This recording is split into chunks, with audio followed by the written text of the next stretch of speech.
Good afternoon, everyone. Bonjour, bienvenue à tous, and bonjour.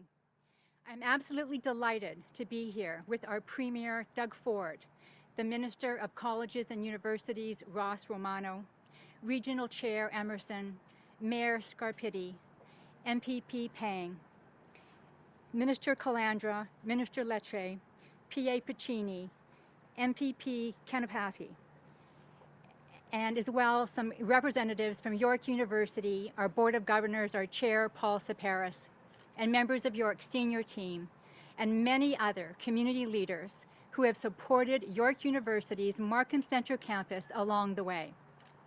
Today, I am pleased to announce that York University will be proceeding with plans to build our Markham Center campus.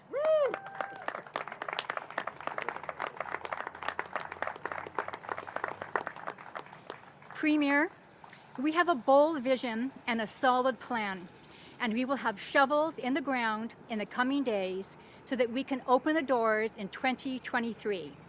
And it would not be possible without the support of you and your government, York Region, Markham, and the entire York University community of faculty, staff, students, alumni, and friends who have contributed to this project, many of whom are here today or will be joining virtually. York University's engagement in York Region has been steadily increasing over many years to keep pace with the incredible growth of the population and industry. We are a major partner in the IBM Innovation Space Markham Convergence Center, and York's Innovation Hub, Y-Space, supports budding entrepreneurs in Markham. We also introduced academic programming in Markham for the first time last fall with classes at the IBM Canada headquarters. This new state-of-the-art campus will enhance accessible and affordable post-secondary education for thousands of students who will be able to attend a high-quality, research-intensive university right here in York Region, offering professionally relevant programs in high-demand areas. The campus will leverage existing infrastructure in Markham, from transportation to athletic facilities, making for more efficient operations and supporting local businesses. And we will strengthen our partnerships with government, the private and public sectors to offer work-integrated learning opportunities for all students and to collaborate on pressing societal issues such as COVID-19, homelessness, and climate change, driving economic growth and building inclusive and resilient communities. On behalf of York University, I am grateful to have the support of the provincial, municipal, and regional governments, the donors who share our vision for the future of higher education, the people in Markham who have welcomed us with open arms, and the entire university community. And a special thank you to Elder Amy Descharlet, who visited the site in advance back in 2018 to do ceremony at the location in recognition of our presence on the traditional territory of the Mississaugas of the New Credit, and of our ongoing commitment to supporting reconciliation. The milestone we celebrate today represents a very bright future for students, Markham, York Region, and the province. Thank you. Merci. Miigwech.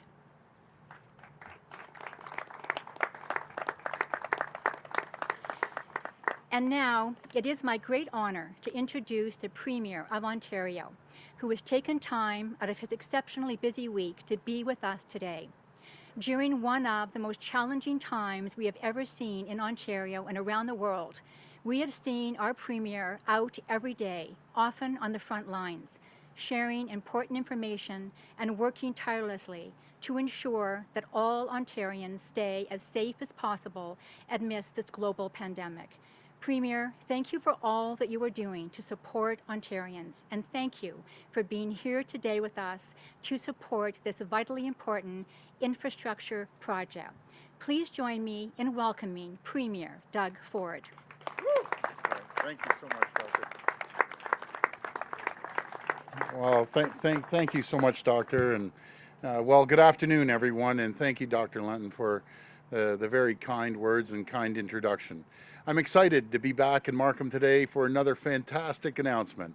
I'm joined by Minister of Colleges and Universities, Ross Romano, along with the Parliamentary Assistant for Colleges and Universities, MPP Dave Piccini. Ross and Dave are doing a great job with this incredibly important file. Also here today is our wonderful Minister of Education, Stephen Lecce. I'm also joined by our excellent provincial representatives from Markham, MPP Billy Pang, MPP Logan Kenapathy, and Minister Paul Calandra. Billy, Paul, and Logan are working hard to serve the people of Markham, and today's announcement is proof that they're getting results. And I'm happy to be joined by our municipal partners, York Region Chair Wayne Emmerson and Markham Mayor Frank Scarpitti. Mayor, you and your team are doing a fantastic job here in Markham. What a beautiful city it is. I also want to recognize Markham CAO, Andy Taylor. Now, Andy is a true champion, my friends. The city of Markham has been a true partner. You guys are doing a great job, and thank you for everything you're doing. My friends, I'm thrilled to be back in this beautiful city of Markham. This is an incredible city with amazing people, with amazing leadership. It's a city that is growing fast, and that's why our government is making historic investments for the people of Markham and York Region. We're making these investments to keep up with the growth and ensure a bright future for Markham and York Region. That's why we're going to build subways for the people of York Region. We are investing a historic $5.6 billion to build the Yonge North subway extension to serve the people of Markham and Richmond Hill with rapid underground transit. Boy, I'm clapping for that one. I'll never forget the day the mayor made me sign that shovel too. I told him every time I sign something, it costs us hundreds of millions of dollars up here. But it's why we're expanding two-way all-day GO service on the Stouffville line. These are great numbers too, growing from 1,500 trips a week to 6,000 trips a week. Even when they had showed me those numbers, I said, "Are you sure they're right?" And that's right, 6,000 trips a week. And it's also why we have shovels in the ground to widen 404 from 407 to Major Mac, so people can get to work on time and get home sooner. These investments will be critical to keep up with the incredible growth we're seeing in this region. In fact, by the year 2040, Markham will be a place where the population of ages 18 to 22 will increase by 34%. Now, folks, this is the highest growth rate anywhere in the province, and that's why today's announcement is so important. Today, we're announcing the first ever university campus in York Region. This is truly historic, and it's long overdue. My friends, I'm thrilled to be standing on the future site of the Markham Center campus of York University. This will be a place where we unlock the potential of our young people in York Region and beyond. I want to thank Dr. Lenton. Thank you so much for your leadership. We couldn't have done it without the doctor. York University was able to bring the community together to support this important project. They raised working capital, fundraised, and secured donations. They worked with all levels of government, the private sector, and their community to get this historic project going. It's truly incredible. This is the first project started under our new framework for major post-secondary expansions. It is a win-win for everyone, and we are thrilled to see this project move forward. The construction of the campus alone will create over 2,000 jobs and generate over $350 million in immediate economic benefits. The Markham Center campus will give 4,200 students access to 20 world-class degree programs. Students here in York Region will be able to get a degree in high-demand fields like technology, data science, commerce, and entrepreneurship. My friends, we are starting something today that will benefit the people of Markham and York Region for generations to come. Before I pass it over to Minister Romano, I just want to say, I know Markham and York Region are entering Stage 3 today, along with 6 other regions across the province, and this is great news. And I know the people are expecting to hear an update on Stage 3 reopening from us on Monday. But the health officials have asked for a little more time to analyze the numbers. And as I've always said, We can't rush this. We will only move forward based on the best medical advice from the Chief Medical Officer, command table, and our local public health units. We will have an update for you on Wednesday on stage 3 and the status of the 3 other regions. And I'm hopeful that we'll have some good news to share on Wednesday for those regions waiting to enter stage 3. I want to thank you and God bless the people of Ontario. I'll pass it over to Minister Romano now. Thank you.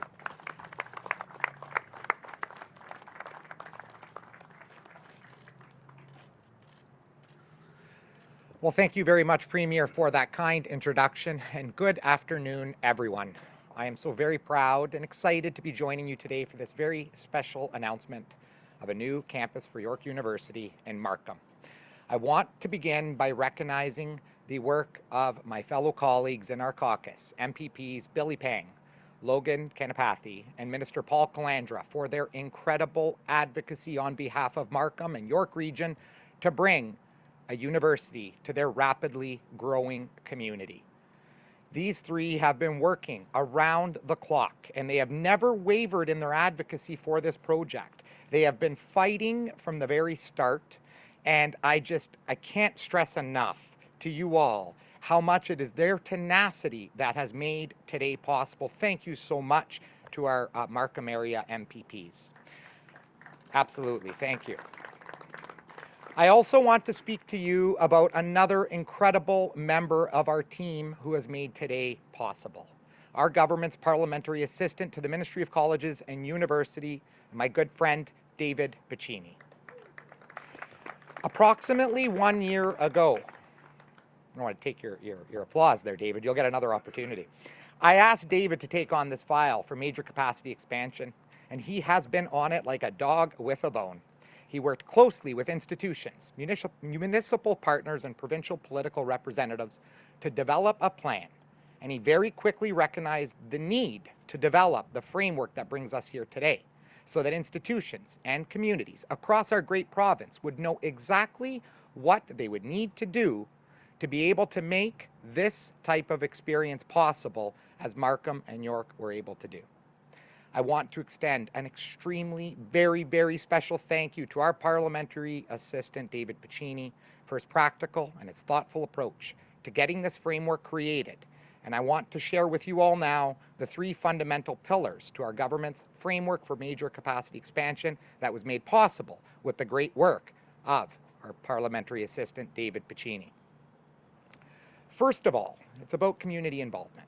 This is about ensuring that the community and all levels of government collaborate in the project in a way that leverages existing community supports and facilities, such as athletic facilities. The basic principle under this partner is about leveraging community partnerships. The second pillar is about meeting labor market needs. This is about ensuring that there is a market for the proposed school and ensures that the programs offered will provide future graduates of institutions with the skills that they will need to fill vacancies and future labor market needs of the community and the region. And the final pillar is the funding model.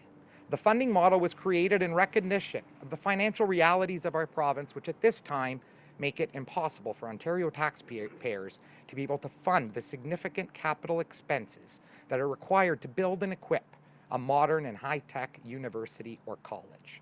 As such, this pillar requires that any new major capacity expansion projects, such as the York Markham campus we have announced here today, will receive operating expenses only from the province at this time.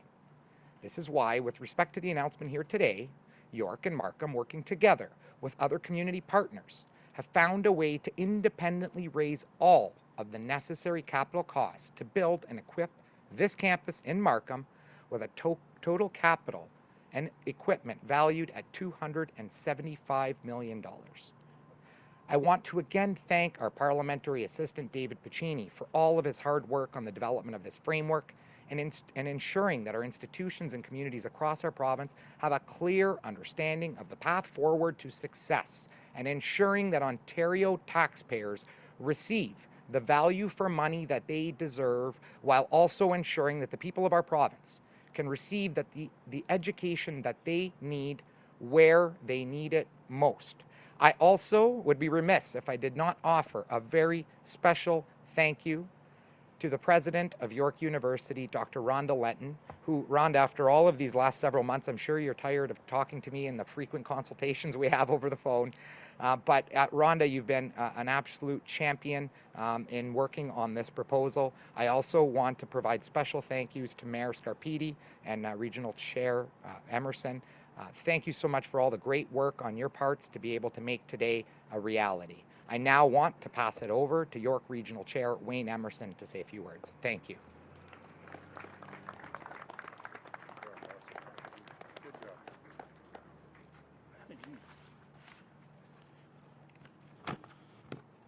Well, thank you, Minister and Premier. Good afternoon, everyone. Today we mark a significant milestone for the academic future of our communities.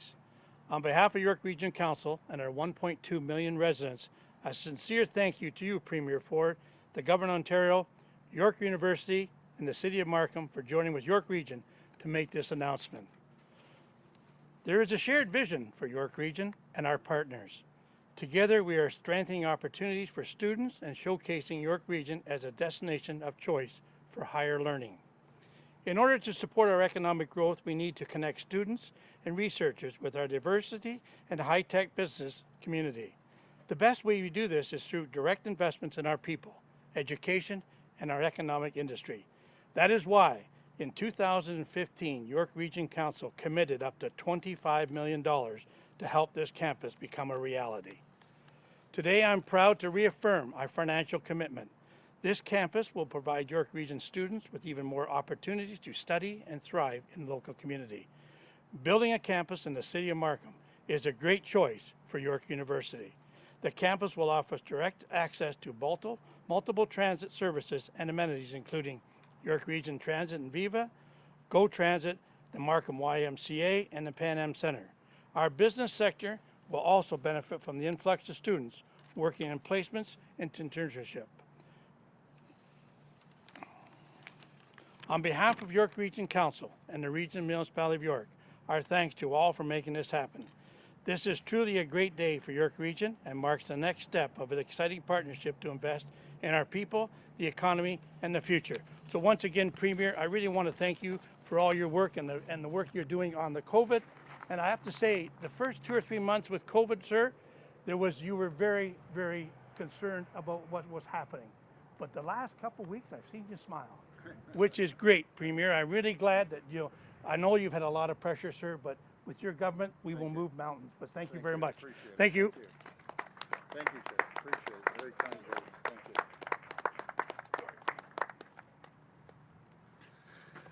Well, good afternoon, everyone. And as the Mayor of Markham, I'm pleased to welcome everyone here. I want to say thank you very much, Premier, for not only joining us here today, but your ongoing support. And as the Premier always says, and I'm going to quote you, you've been an absolute champion, and you truly have, and we thank you. I also want to say thank you to Minister Romano. And Minister, you've had an enormous task of revamping and developing post-secondary education in the province and developing a new strategy. And it's great as part of that strategy that we're here to announce the first major university expansion. So thank you, Minister. And as indicated, I also want to say a special thank you to David Piccini, Parliamentary Assistant to the Minister. While the Minister was tasked with the overall strategy, I want to thank David for rolling up his sleeves to work out the details of this particular project. I thank you for some really incredible work. So thank you. Let's give him a hand. He's done a great job. We just are so incredibly proud and excited to be home to York Region's first public university. This is a momentous occasion, not only for the City of Markham, but for the GTA, York Region, and for the entire province of Ontario. It used to be said that York Region was the only jurisdiction with a population of more than 1 million people in all of North America that did not have a major university. Well, guess what? After today, that can't be said anymore. So thank you, Premier. We're celebrating the incredible partnership between York University, the City of Markham, York Region, the Province of Ontario, and I must say, the generosity of some private donors who are here today, and I thank them for their generosity. All partners remain steadfast in their commitment to see this project through. And it's fair to say that we all worked to make this a reality. But make no mistake, we would not be here today if it wasn't for the determination, the perseverance, and the incredible commitment from President Rhonda Lenton. Thank you, President Lenton, for all your work. I'd also say thank you to our local MPPs, in particular, Minister Paul Calandra, also Billy Pang, Daisy Way, Logan Kanapathy, and Gila Martu for their incredible support. I want to say thanks to the previous council and our current Markham Council, and they can raise their hands, they're here today. Thanks to council because it's their commitment. Let's give them a hand. Yeah, they're great work on behalf of everyone. It's because of their ongoing commitment that made it possible for the City of Markham to donate the land for this university, which is valued at more than $50 million, an incredible, incredible contribution. And as you've heard, this campus will transform post-secondary education here in York Region and the GTA. Now is exactly the right time to build this campus. As was said by the Premier, the number of 18 to 22-year-olds in York Region is projected to grow by 34% to the year 2041. That's the highest growth of that age group in the whole province. This is a growing need in our community to access quality post-secondary education and to have that education close to home, ensuring accessible education to everyone.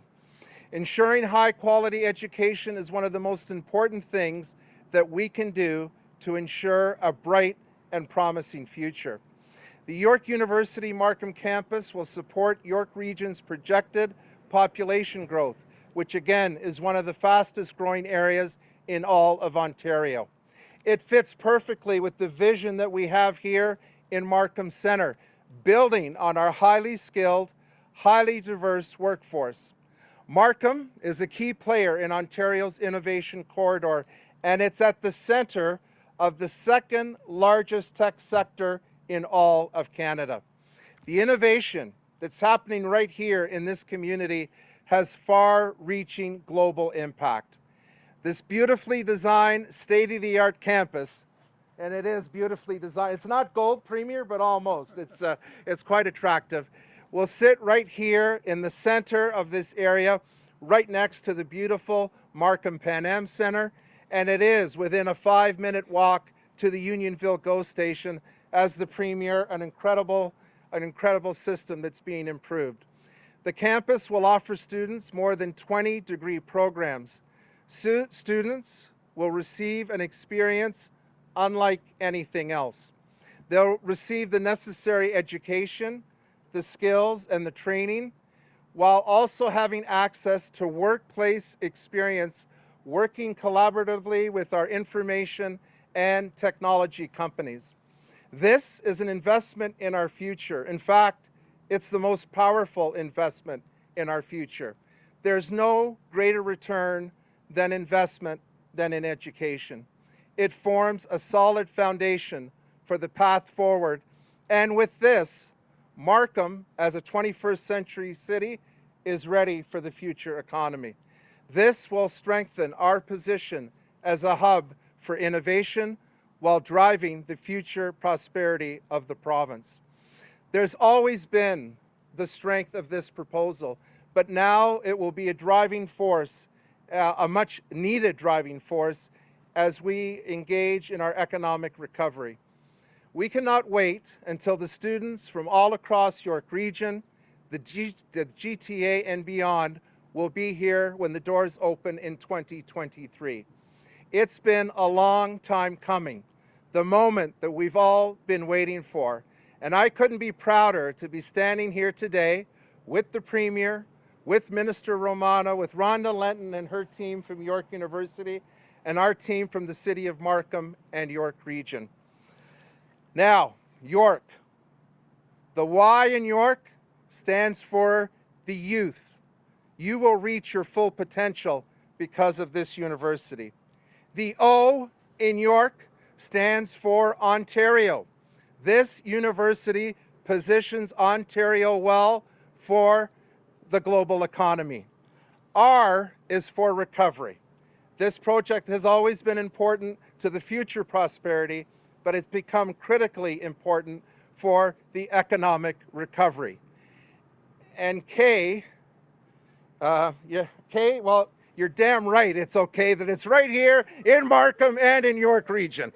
I never was very good at those acrostic poems. But anyways, our shared commitment to this landmark project ensures that university will be here in the Markham Center area. It's moving from a vision to a reality. And now the road to higher education runs through Markham. Thank you, Premier. Thank you, ministers. Thanks to everyone who's made this possible.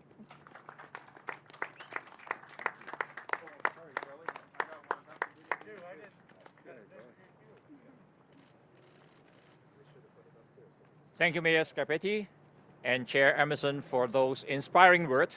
Thank you for your leadership through these extraordinary times. As the MPP for Markham Unionville, I'm thrilled to hear that this important project is moving forward. I want to thank the Premier and Minister Romano for joining us here today to share this exciting news. Dr. Lenton, thank you for your spearheading this community building project that will help provide a world-class education to our young people and top-notch talent for local businesses. As the Premier always says, we have the brightest and smartest mind anywhere in the world, here in Ontario. In addition to that, we also have the most thoughtful and caring young people here in our province.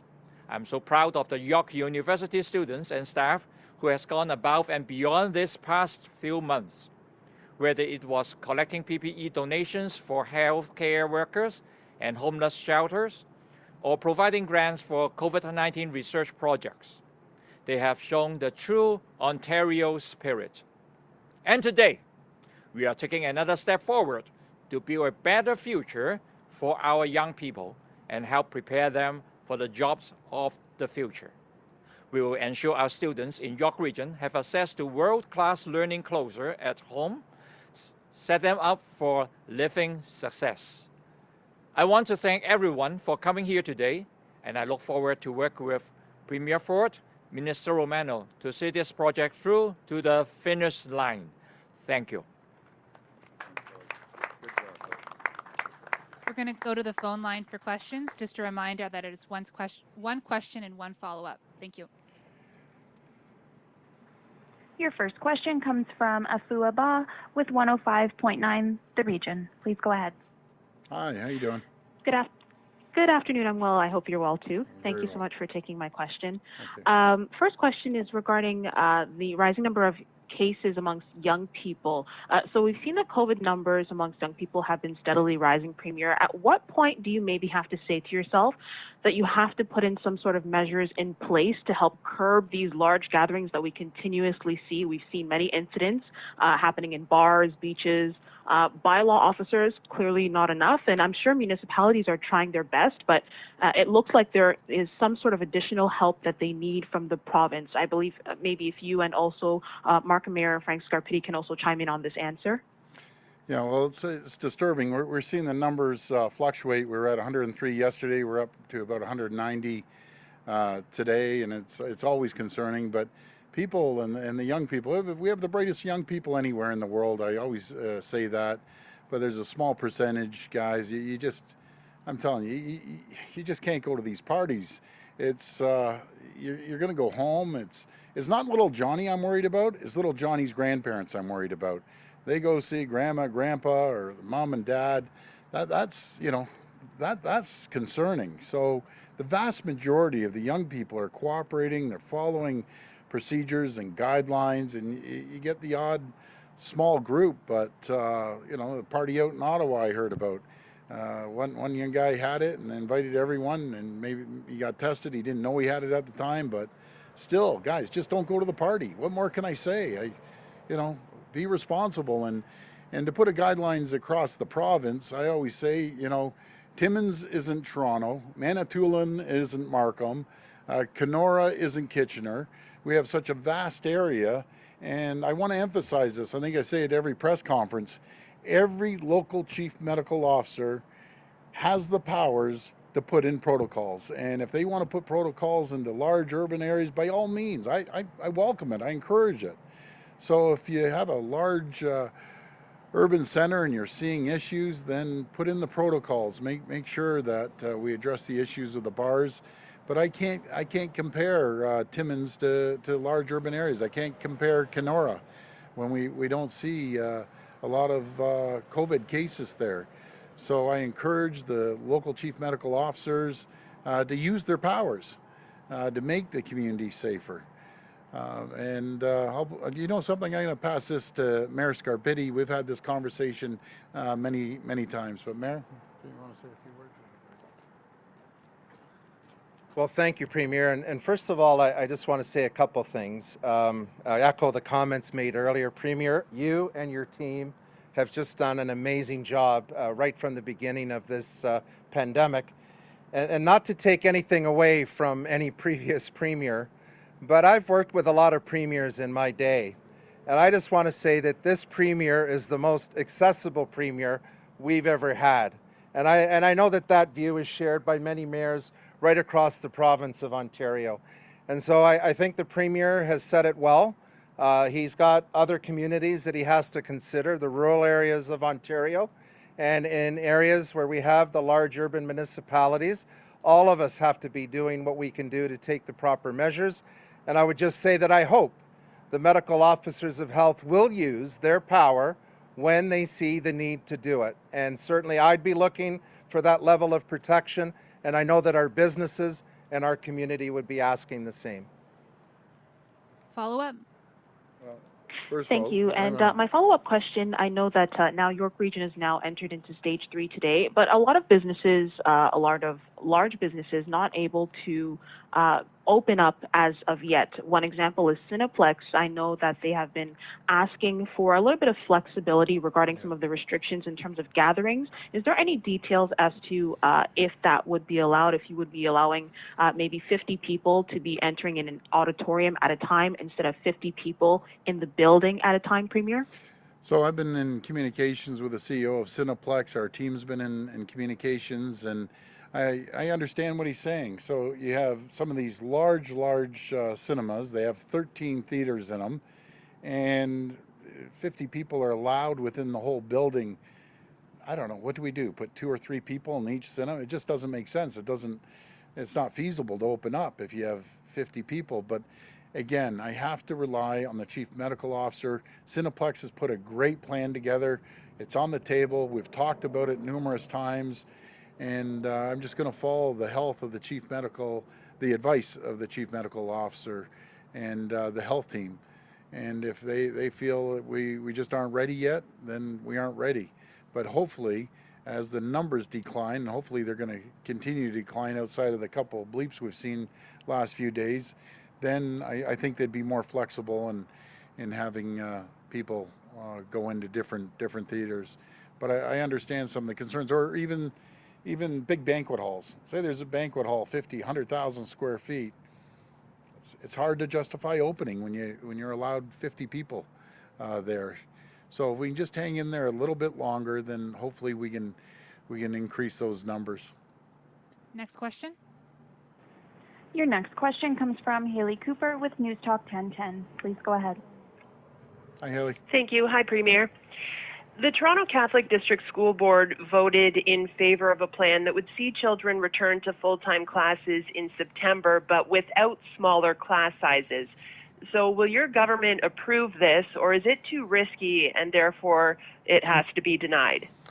Well, I know this is unusual. The minister is not beside me, but he's standing over there. I'd like to call the minister up here for a second. He's the expert. But our goal, to answer your question, our goal, my goal, and people's goal, and people want certainty. They want to know that they can come into work and their kids are going to be somewhere safe for 5 days a week, and that's our ultimate goal. But Minister, I'll pass it over to you. Well, thank you very much, Premier. The commitment we've made is to ensure that we're prepared for 3 circumstances, and that includes a conventional delivery day-to-day, back in school 5 days a week. Likewise, a online option should we need to revert to that, and also a adapted model, which includes a blended 15. We're asking boards to present their plans by the 4th of August. At that point, we're going to review them, supported by a command table of some of the best pediatric and medical minds in the country we've assembled to review them, to ensure that it abides by and follows the advice of the Chief Medical Officer. So I don't want to get ahead of that process other than to commit that we're going to be doing a thorough review to ensure they are safe, to ensure that students can get back to class in September at a conventional model.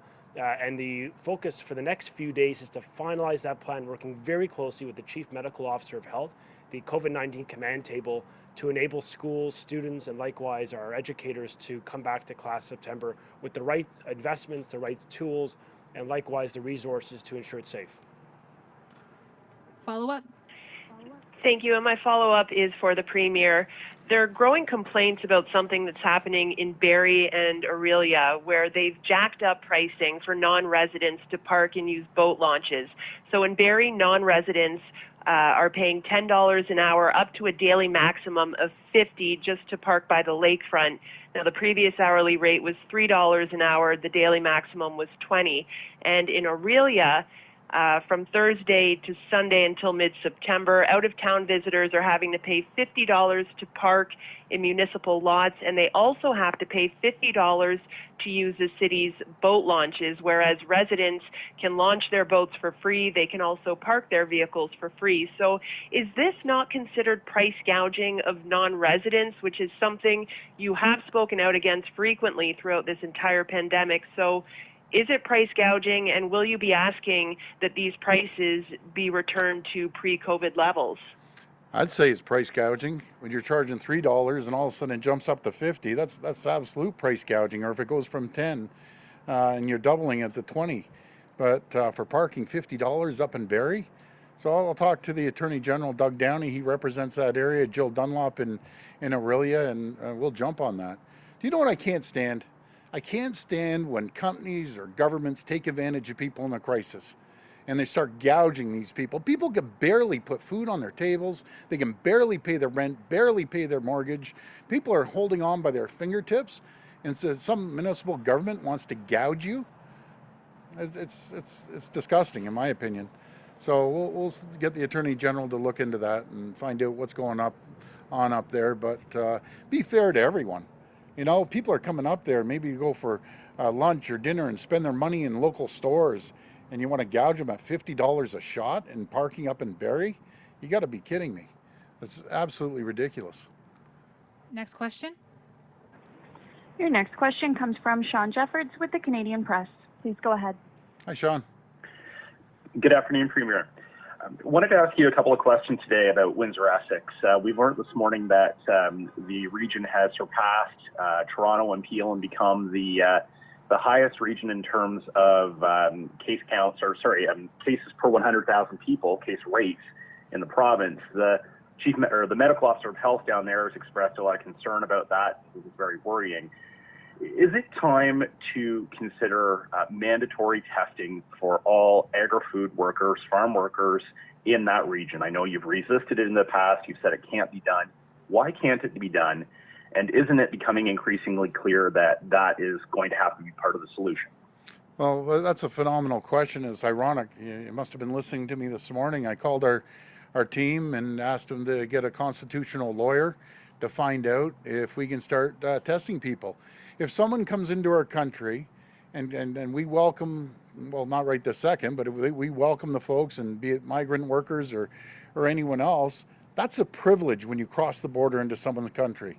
And I think we're at the point now, and I try to work until you can't work any longer with the folks. And I would like to look into mandatory testing. It doesn't hurt anyone. You come into the country, you self-isolate for 2 weeks, you get tested, and it makes everyone feel more comfortable. because we can't keep going this way. And I had a great conversation with Mayor McDonald of Leamington last night, and we had the same discussion of what you just said. But we have to check the Constitution. I got to make sure I go through the lawyers. I have to make sure I call the federal government. But what's the problem to get a quick test? I've been tested a couple times. I'm sure everyone around here has been tested. And you're coming into our country, you're going to collect a paycheck, you're giving a great service, and I appreciate the migrant workers, I really do. We're protecting them. If for any reason they're sick, they're going to get paid. If they were here last year, they're going to get served. We're going to make sure we take care of them. We're going to feed them. We're going to put them in hotels at our cost. So the least thing you can do is cooperate and get a test, because it holds up all of Essex and Windsor, and it's just not fair to the people of Essex and Windsor. So, you know, I'm up here last few weeks begging and pleading to get tested, and some are getting tested, but there's a lot of people still not getting tested, just refusing to get tested. So that's what burns me up, and we'll look into mandatory testing, especially for the second wave of migrant workers coming in here. I think there's another 3,000 coming in, but I'm not a constitutional expert, and I'm going to check with the legal team on this. And if that's the case, then we'll put an order forward that they should be tested. Follow up? Premier, also on Windsor Essex, you've been asked a number of times about the province possibly taking charge of the entire COVID response on farms in the region. You haven't answered very clearly. The request, as I understand it, is an official formal request, which is akin to a state of disaster being declared specifically in the region. And the political leaders in the region, as I understand it, feel like it's been ignored. Why is that the case, and why is the province not acting on this or not even responding to it? Well, first of all, they don't believe it's ignored. I talked to Mayor McDonald, talked to Mayor Santos. They understand we have everyone and their brother down there right now. We have special, I call it kind of the SWAT team of medical professionals from Sunnybrook that are in there right now, highly qualified people. We have provincial inspectors down there. We have municipal inspectors. We have Ontario Health, which is running the whole show. Matt Anderson is down there, and he's appointed someone that is reaching out to both mayors, having good conversation with them on a daily basis. We have everyone down there focusing on getting this problem solved and getting people tested. We have public health down there as well, local public health. We have Ontario Public Health. We have everyone and their brother down there right now trying to get this underhand here. So everyone's working hard, and we'll get through this. But I would like to get everyone tested mandatorily. Last question. Your final question comes from Jacob Barker with CBC Windsor. Please go. Hi, Jacob. Hi, Premier. I'm also calling from Windsor, and I did want to ask you about the fact that we do have the highest rate of infection currently in the province. Mm-hmm. We saw 53 new cases today. Do you think that you may have moved too fast, moving the region into stage 2, and would you consider moving it back into stage 1? No, I don't think we moved too quickly, because we have to separate the farms and the migrant workers versus the whole population. When we moved into another stage, I think Windsor was at 3 cases, and you can't hold up a city like Windsor and a region like Essex because one area is infected. We have to isolate that one group and make sure that we support them, get them proper medical help. And it's a big farming community. It's massive. I want to qualify. I love the farmers. They know I love them. I'll do anything for them. And I support the migrant workers. I support the people. But we have to get everyone tested until we can trace where it came from and what other groups and so on and so forth. We have a large Mennonite population that just went into the farms to help out, and there's a group of Mennonites that also have been infected. So if everyone could just go get tested, like we can solve the problem and track where it's coming from and isolate the groups and support them. When I say isolate, I don't mean throw them away and not worry about them. We want to give them proper health care. We want to give them funding. We want to make sure they're secure. and fed and hoteled, and we're pulling out all the stops. So I just need the cooperation of the folks that if you have, you know, runny nose, if you're feeling sick, please, please go get tested. It's absolutely critical. Follow up? Yeah, I did also want to ask you about what we heard yesterday from Ontario Health about the fact that they actually put a pause on farm testing because of confusion and a lack of communication with the employers. And up to now, we've only seen 19 out of 170 farms that have had on-site testing. So you mentioned, you know, mandatory testing, but what in this climate are you doing to specifically make sure that these workers are getting tested? Well, we're in full communication with OMAFRA. We have the Minister of Agriculture on it. Guys, I'm just going to cut to the chase here. If you have migrant workers, get them tested. Bottom line, full stop, that's it. We can't keep playing this, you know, cat and mouse game. We're chasing. It's common sense. Get the people tested. I just can't stress it anymore. It's frustrating when I beg and I plead up here to get them tested. And it's very simple.